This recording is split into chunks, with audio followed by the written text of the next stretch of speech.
Just trying to get myself situated before I get started. Thank you so much for coming out. My name is Pastor Larry Johnson, and I'm here just to. I've been gone for a couple of weeks, got busy, had some church business to do, my name's Pastor Larry Johnson, and I just want to take time to introduce myself and let you know I'll be here, try to be here every Tuesday around 6:30. I try to be on time and try to get started at the appropriate time, just so we can. I want to be sensitive to your time. I want to be sensitive to what you have going on. But I've been thinking about this topic. And the question is, has the evangelical church become starstruck? What do I mean when I say that? Has the evangelical church become starstruck? What I mean when I say that is have we become, or feel like that for us to be effective, we need star power. We need as many folks as we can from the Hollywood world, if you will, from music, athletes, government officials, State Department workers, people with a name. Does the evangelical church, do we need those things to be successful? And this came from, you remember the buzz that was around when Kanye West got saved. I mean, the church was buzzing. Twitter was buzzing. Folk was excited. People was like, this is it. They began to talk and express themselves about how much influence Kanye West might have. And they had a hope. It was as if another Messiah got saved.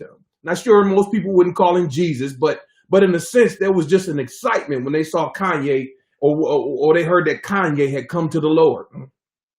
They was thinking Kanye can have so much of an influence for Christ. When you take all of his millions of followers and now that he's converted, that he can have so much of an impact for Christ.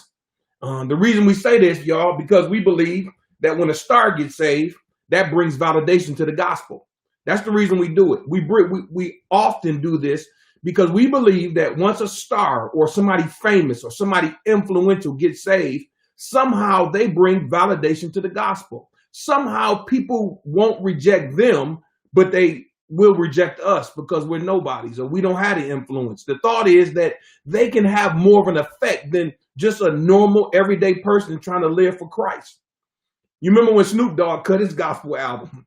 Marvin Sapp, Ty Tribbett, the Clark sisters all contributed to that album. Folks was excited. There was a buzz in Christianity. I wonder if Snoop Dogg saved. It said if Snoop Dogg get on that gospel album, man, that's going to have a great impact. Folks were excited, wondering, man, maybe he got saved and boy, God about to use him. God about to use because of Snoop Dogg's influence.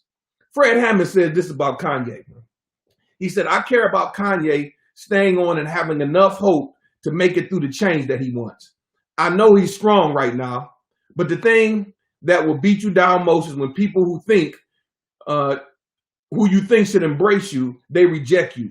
This is in response to his desire to record with Kanye fresh after his verbal profession of faith. So basically Fred said that right after, and his comment was, if Kanye's praising God sincerely, then I'm praising God with him. So this is fresh after Kanye had just come to the Lord or made a profession of faith, and Fred Hammond is already, connecting with him to do some music with him. Interestingly, the same thing happened with Donald Trump during his presidential run in 2016. When evangelicals began to throw their support around him, getting him the nomination, folks began to hurry and try to get him saved. So the minute they put their support around him, they say, we want a fighter. We don't want a Sunday school teacher. We want somebody who's going to fight back the liberals. And they ran and threw their support around him. Immediately, they rushed to try to get him saved. Evangelist Paula White proclaimed that Donald J. Trump is now a believer based on her gospel presentation. She rushed and went out to save him. Now we got somebody with star power, a billionaire, The Apprentice, star of The Apprentice. It's this church that it seems as if we feel like we have to get people like that. If we don't get stars, if we don't get people who have influence and power and money, then our gospel can't be effective. When I was first saved, I kind of bought into this. There was a famous football player, and I'm not going to mention his name, but a famous football player who got saved. And I read his book cover to cover, read his testimony. I was excited. I bought his book for other people. I had just got done playing football at the time, so I was kind of excited. You know, man, if this guy gets saved, and I'm newly saved, probably been saved about 2 years, I'm like, if this person gets saved, man, they about to have a big impact. No matter the people they can reach. Now, he got saved in no less than a month. It seemed like after he got saved, he was already up preaching in a famous pastor's pulpit. I'm going to give you his name, T.D. Jakes. He was in his pulpit. And at the time, I didn't know if it was wrong or right or good or bad. I just thought, I listened to it, heard the testimony, was kind of excited myself. I'm like, man, this is good. It's almost as if internally I felt like the gospel needed somebody like this to to make it valid or make it more truthful or to make it more popular, to make it more accepted. It was just how I was. But you know what? What's wrong with us, y'all? What's wrong with us? Why are we behaving like the world when it comes to how a church is built? What has happened to us where we believe that we need this type of people to get saved, where we need these type of influences to bring validation to the gospel, or to God's church, to his bride? I was immature in my walk with the Lord. No questions asked. I'm still growing, not knowing any better. And I thought my thinking was still like the world. And the world says when you want to move a product, if you want to move grills, you go get George Foreman. You know, if you want to move Nikes, you go get Kevin Durant. You get the biggest name that you can get, and then that moves the product. But the church don't work that way. God's gospel doesn't work that way. And I'm going to tell you, we're going to go to the scripture that changed my thinking decades ago. I'm talking maybe 5 years into salvation. I got saved at 20, maybe 25, 26. God ran me across this scripture, and I'm going to take y'all to it today. If you got a Bible, why don't you turn to 1 Corinthians chapter 1, verses 26 through 31. 1 Corinthians chapter 1, I'm going to read verses 26 through 27 first, but we're going to work our way down through 31. And this text changed my distorted thinking about what we need to preach. What do we need? Star power. It changed my thinking. 1 Corinthians chapter 1, verse 26 through 27. I'm reading out the Christian Standard Bible. You can get this online, free. Download it. If you don't, the NASB is close, as well as the ESV, which is the English Standard Version. But he says this, 1 Corinthians chapter 1, verses 26 through 27. Brothers and sisters, consider your calling. Not many were wise from a human perspective, not many powerful, not many of noble birth. Instead, God has chosen what is foolish in this world to shame the wise, and God has chosen what is weak in this world to shame the strong.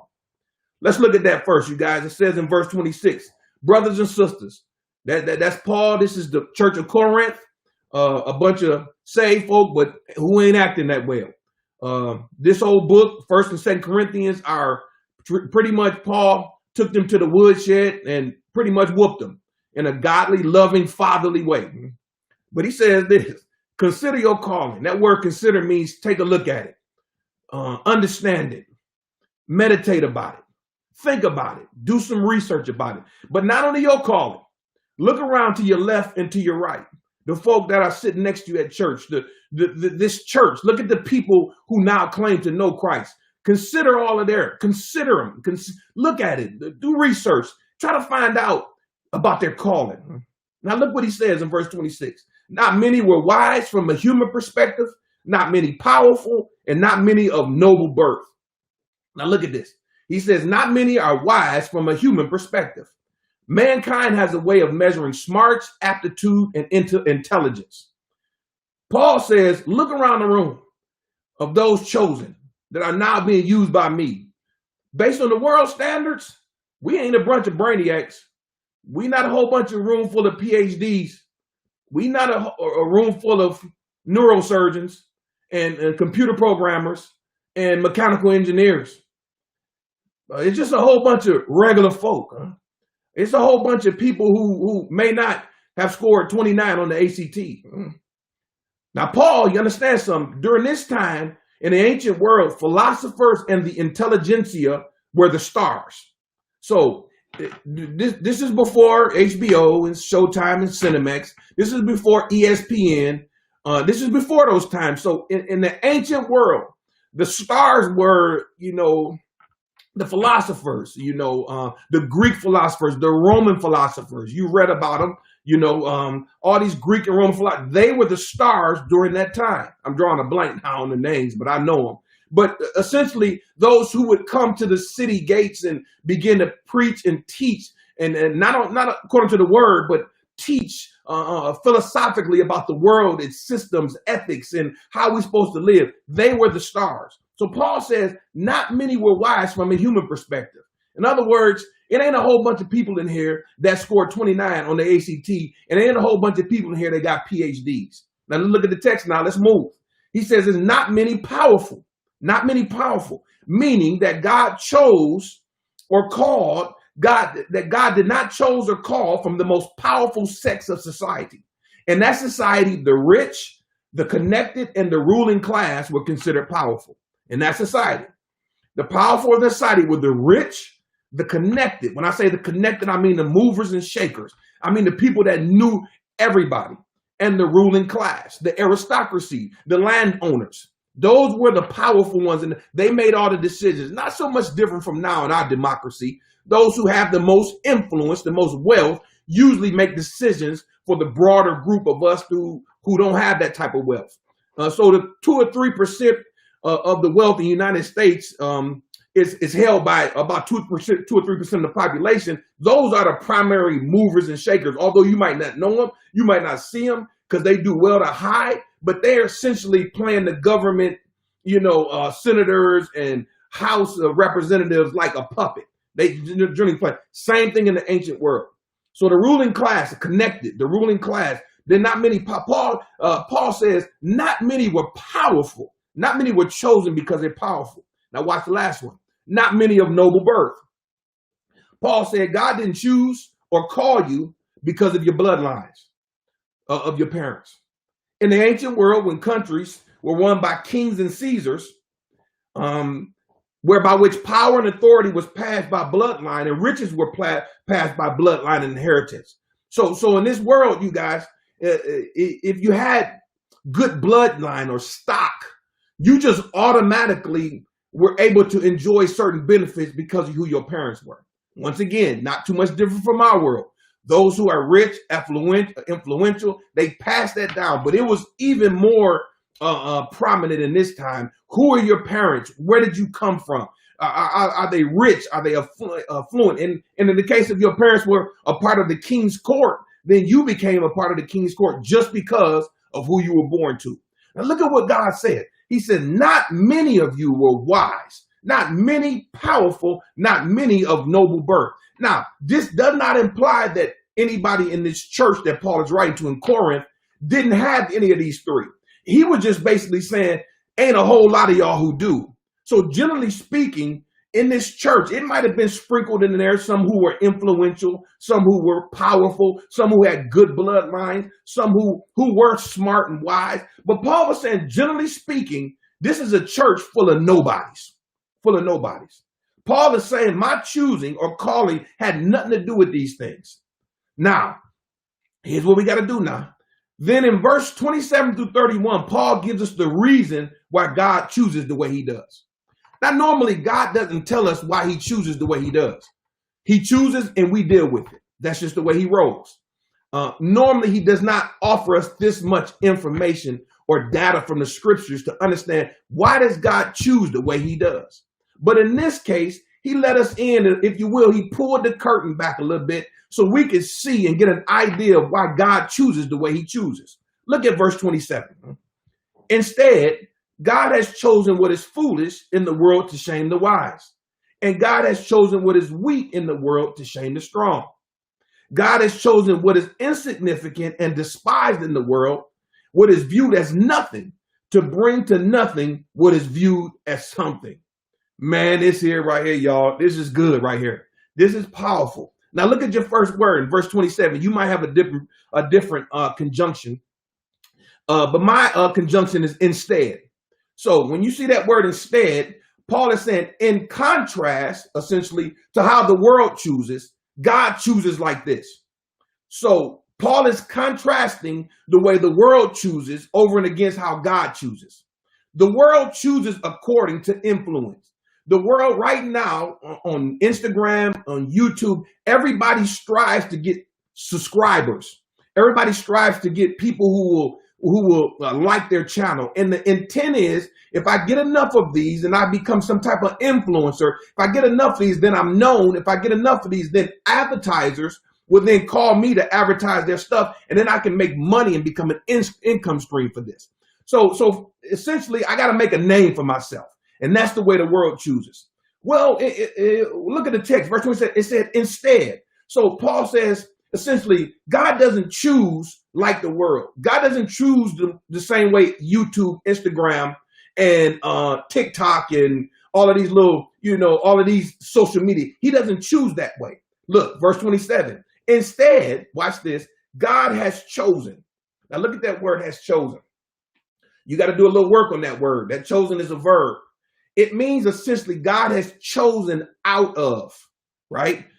In other words, if you took, you ever been back in the day when you would go with your grandma? Some of the young folk don't know nothing about this, but I'm gonna date myself. But when your mom would take you to a field or farm or a place, a market where they had vegetables and fruit, and you went picking with her. I know about that. Corn, string beans, greens, watermelon, strawberries. You remember when you would go with her? Well, grandmother or your mother would, meticulously look, and she would, in a sense, throw away the bad and pick the good. That's what she did. So she would pick all the good out of a pool of good and bad, right? So when this word said God is chosen, essentially God has picked out of a world full of good, all bad people in a sense, because all of us are created in sin and iniquity. But in a sense, I'm talking about more from the outside. There are a lot of talented, gifted, good speaking, influential people in the world. Essentially, God looked at the world and chose out of the world those who don't have those abilities, skills, and all those kind of things. So look what he said. God has chosen out of a pool of new parts and spare parts. Essentially, God said this: Satan, you can have all the new parts, and I'm going to take all the old parts. Back in the day, when you played sports and you had to pick up teams to play basketball, you get two captains. The two captains was usually the best guys on the court, the most dominant players on the court. Then we went on ahead and picked our five. Now, back in the day, you got to understand, when we picked our five, the intent was you wanted to get the best five you can get, because if you didn't get the best five you can get, you would lose, and then you go to the bottom of the list and have to wait again to play. So you wasn't getting no bums. You wasn't getting no non-hoopers. And I couldn't help but think, man, you remember in gym class, the ones that never got picked, the ones who, we pick up teams and they still standing against the wall. And finally, you just got to add them to your team because they need a team, but you don't let them play. They just on your team because they had to be picked. Essentially, God is saying, Satan can have all the good talent, and I'll take what's left over, the spare parts, the ones that are rejected, the ones that no one wants. I'm going to take this group of bums, this group of bad news bears, this group of rejected, this group of dejected. Let's go on in the text while I start messing this up. Look at verse 21. God has chosen what is foolish in the world to shame the wise. Now I want you to look at that word. Now our translations have foolish, and that's nice, because foolish just can mean ignorant, not too smart. But the word under there is moros. And moros is what we get our word moron from. And moron biblically means stupid. So I wish I could put some sugar on this word. I wish I could help us. God has chosen what is stupid, right? God has chosen what is ignorant, what is hard-headed, to shame and confound the wise. Wise in this scripture is sophos. Sophos is what we get our word kind of philosophers from.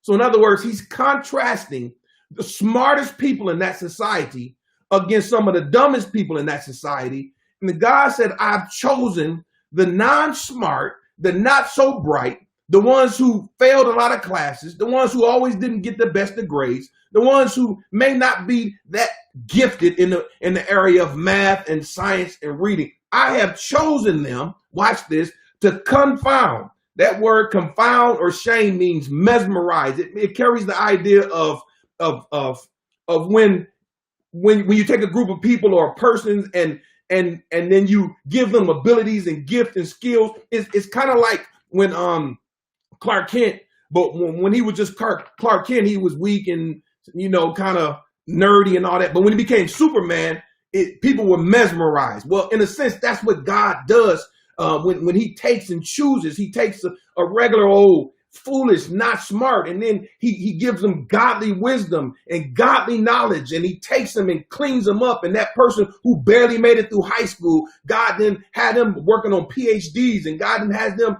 intelligent and arguing and able to handle the scriptures and able to preach and teach his word or use in a mighty way. And he uses that to confound those who are book smart, who are intellectual. Now let's keep moving. God has chosen the weak in the world to shame the strong. He's chosen the weak. That word weak means feeble. Those who are dependent, physically infirmed, culturally infirmed.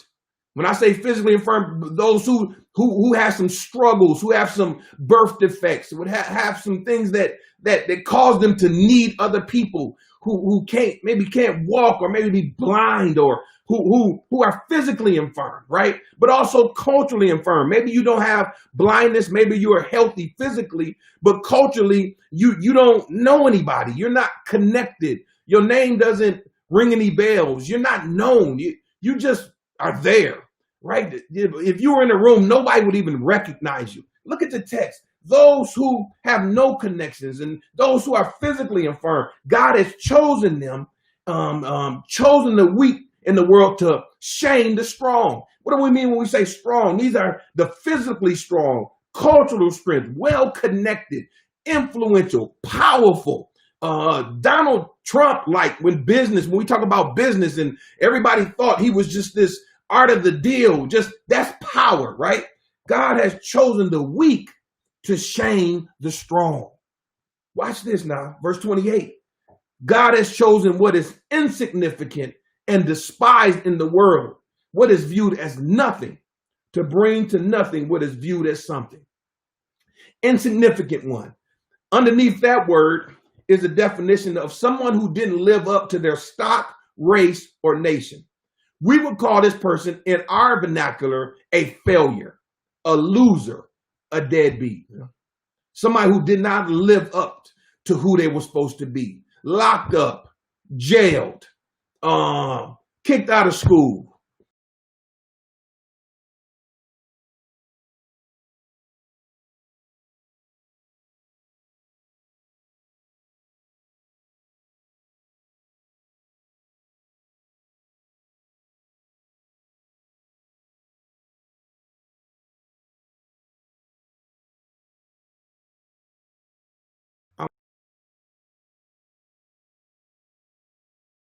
God has chosen the weak in the world to shame the strong.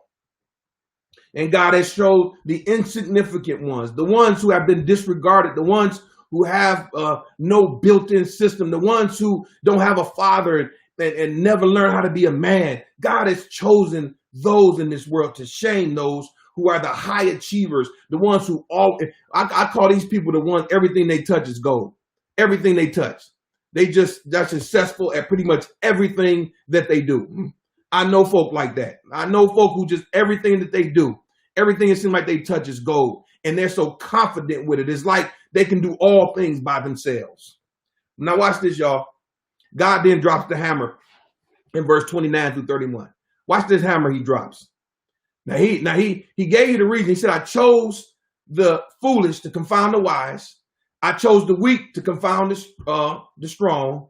I chose the insignificant to confound the significant. Those. And here's why I do it. Verse 29. So that no one can boast in my presence. See, all of those, everybody's going to stand in the presence of God one day. Everyone will have to come face the sovereign Lord. And those folk who God remember remember the team, and I talked to y'all about the ones that nobody picked at the end of the game, and the ones that God said, you come play on my team, and all the talent was gone, all the stars was already picked, but at the end God said, give me all the ones nobody wanted. I'm gonna take all of them.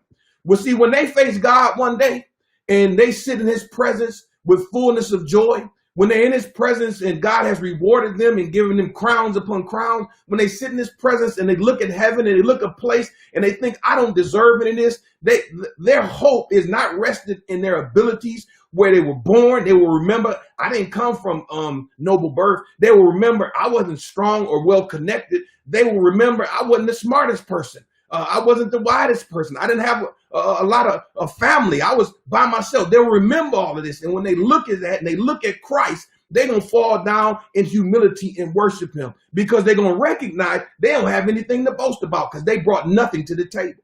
But those who had all those things, riches and wealth and all of these kind of things, they're going to bring that with them with God. The assumption is because somebody has talent, riches, wealth, connection, that it all came from God. Well, that's a poor assumption. We always assume that when we look at somebody who's very successful, particularly in the United States, we always assume it must have come from God. Well, that's untrue. Satan can give gifts just like God can. Satan can be the operator behind that just like God can. So when you look at this text, we don't want any boasting, and you won't have any reason to boast. And I look at myself and personally testify, when I face the Lord, I don't have anything to boast about. Everything that I am made in my new walk with Christ is all because of him. It's all because of him, and I can sit here and say that I'm not wise. I'm not the smartest. I'm not the strongest. I don't have noble birth. I come from a regular old family. None of those things. We don't bring any of that to the table.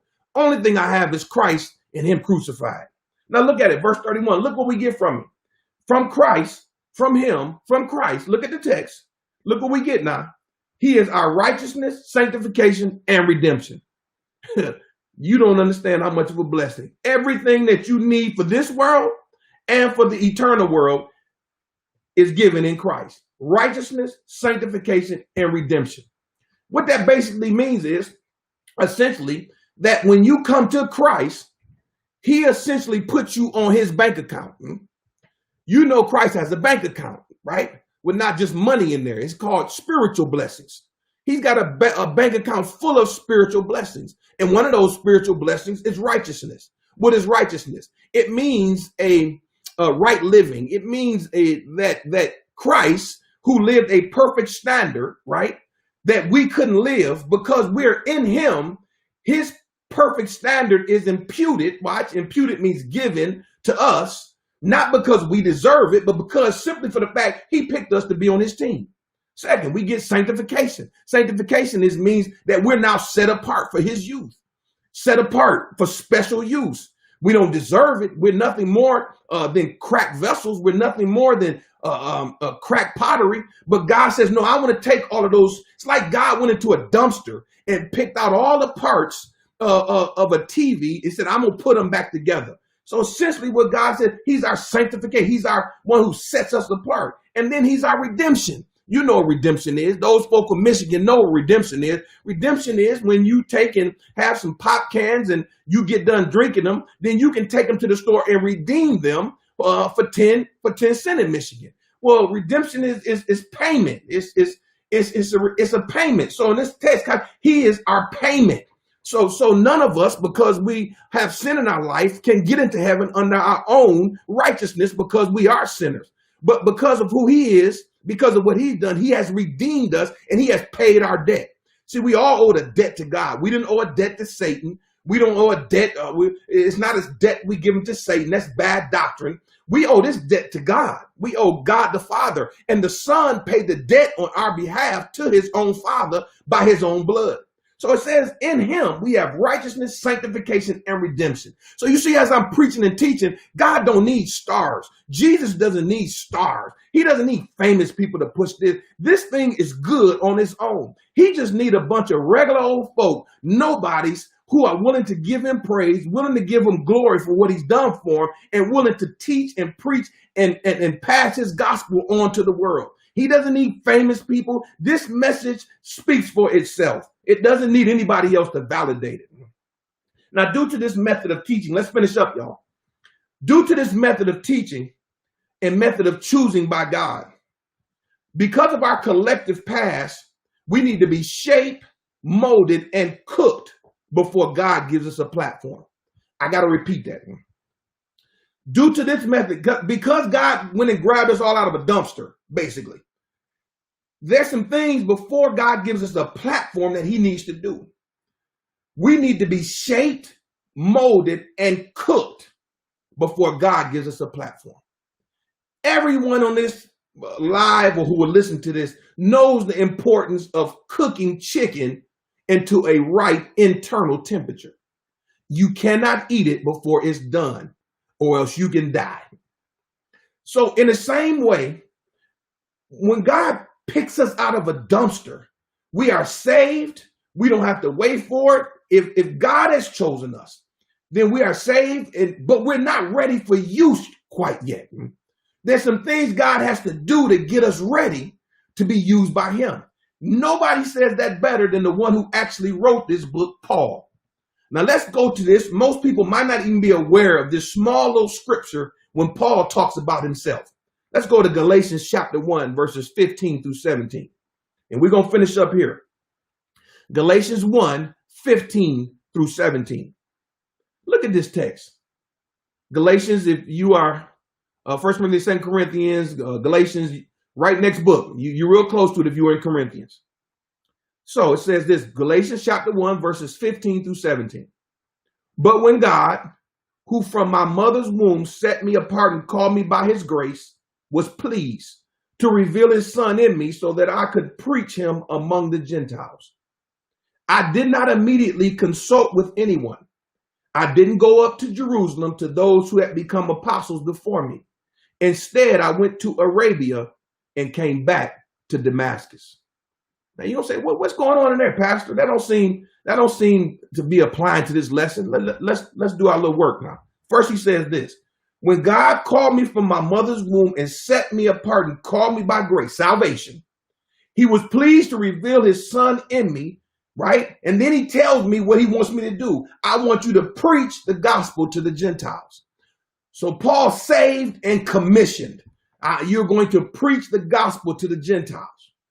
In those times, it was two distinct groups, Jew and then Gentile. Gentile is all of us, anybody that ain't a Jew. So he says, I did not go up to Jerusalem to those who became apostles. In other words, Paul said, I did not immediately run up to all the disciples in Jerusalem and let them know I got saved. He didn't do that. He said, instead, I went to Arabia and came back to Damascus. Now, the question is, what was he doing in Arabia? Well, Paul was Jewish. Paul understood Old Testament law. He has just given his life to Christ, but he needs to grow. He has just gotten saved, but he doesn't understand fully atonement. He does not understand sanctification yet. He does not understand yet glorification, all the things he preached and taught on. He does not understand the relationship between Old Testament law and New Testament law, Old Covenant and New Covenant. All of these things he needed to grow in. He just knew that he was persecuting the church, and Jesus came to him and said, why do you persecute me, Paul? And Paul said, I didn't know I was persecuting. Essentially, Paul fell down, gave his life to Christ and said, I didn't want to do that, Christ. I thought I was doing the right thing. And Christ saved him in that moment. But we still talking about a baby Christian. And in this moment, we know this not from this text, but I don't have time to put it together. He was in the Arabian desert or wilderness for at least 3 years. 3 years in a wilderness, and that's all the information we have. So it's safe to assume by deduction during that time that Paul met with Christ, and he says it in other places that Christ revealed to him that in that 3 years, he went under Christ's tutelage and learned the gospel from Jesus Christ in that wilderness for 3 years. Now, you notice it says wilderness or desert or Nabatean or wilderness or Arabia. Those are desert, wilderness, dark kind of places where it's not a lot of resources, places where Paul would have had to struggle. It would have been tight. It wouldn't have been perfect. He would have had to exercise some faith and trust where Jesus taught him what he needed to preach about to the Gentiles. Now, if that happened to Paul, and that happened to the writers of scripture, Peter, James, John, they all sat with the Lord for 3 years. Y'all know the stories in the Gospels. Why would anybody now think that you get saved and you are immediately ready to have a platform. You just get saved. You ain't been walking with the Lord 5 minutes, and it's God's will for you to all of a sudden have a platform where you can influence millions of people. If you just look at scripture, you will see that's not God's pattern. As a matter of fact, if you don't go there now, but if you have time, 1 Timothy chapter 3, God basically says this about a preacher or a pastor. It says, don't put a pastor or preacher here who is a novice, who is a baby, who's young. And he tells you why. Because he may be tempted, right, by Satan to become proud. And then he'll become worse than what he was when he was before he was saved. He's not ready yet. If a person is newly saved, they don't need a platform. They need to go grow. They need to spend some time with the Lord. They need to go through some trials and tribulations. At some point, God will then decide when they're ready. So let's make some application points from this. God does not choose according to fame, fortune, or influence. He don't choose according to that. Now, that's not to say if you have any three of those, God didn't choose you. I'm just saying he don't choose according to that. It has nothing to do with it, what God chooses.